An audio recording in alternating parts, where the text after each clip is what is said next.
Before we begin the experiment, I will show you the different equipments of this power lab that we will be using to do this experiment.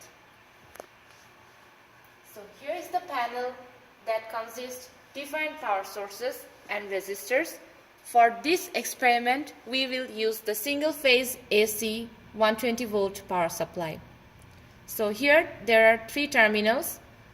The black terminal is the phase terminal, the white is the neutral, and the green is the ground. So we will be using these two terminals here.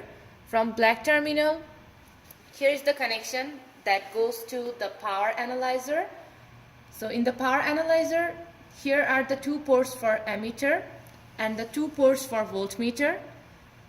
Current goes through A in, comes through A out, goes to the load, and these two take the voltage readings.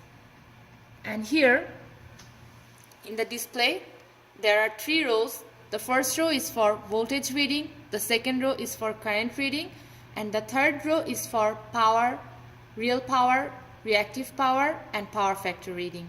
So by pressing these switches, we can see different readings for the real power, reactive power, and power factor. So from A out, the connection, it comes to the junction. So the junctions are isolated from each other, so they are basically 2 points. We are using the junctions for this experiment to make the circuit more understandable. So from the junctions, here are the two terminals of the fan, which is our load. We are connecting it here, and again from the junction, one cable goes back to the power source to complete the circuit. So initially the fan is set at off, but we will set it at high when we take the readings. So now I'm setting it to high and I'm switching off the power source. We can see the fan is started. That means the motor is running. Now let us take a look at the voltage source, the power analyzer.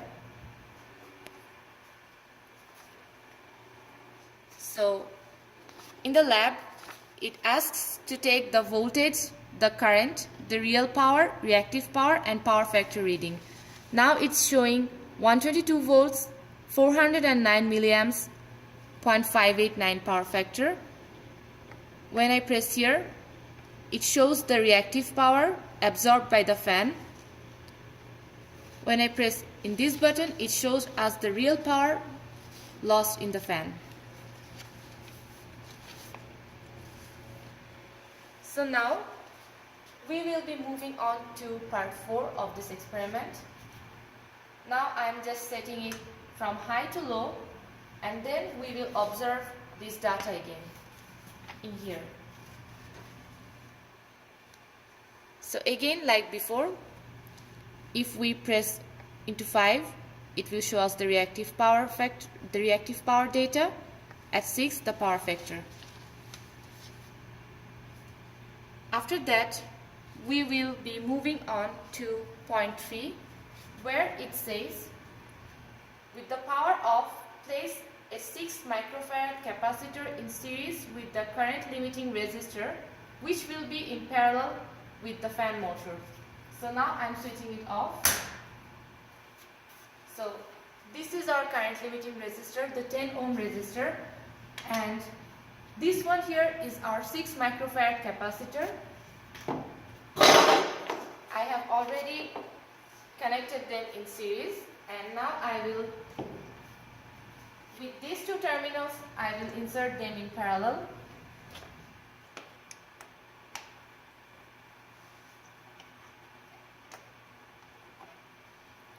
In this way, now they are in parallel with the fan motor. So now I will set it to high again and switch on the circuit. So now the data in the power analyzer will show us the data including the capacitor, and we will see that the power factor has significantly improved when we are using the capacitor in parallel with the fan.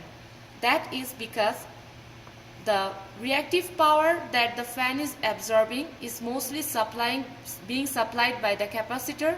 So now the overall reactive power is very low. So that occurs when the power factor is very close to 1. And now at point 5, we will just switch the connection from high to low in the fan, and then we will observe the readings in the power analyzer again, and we will see the significant improvement of power factor even at the low speed.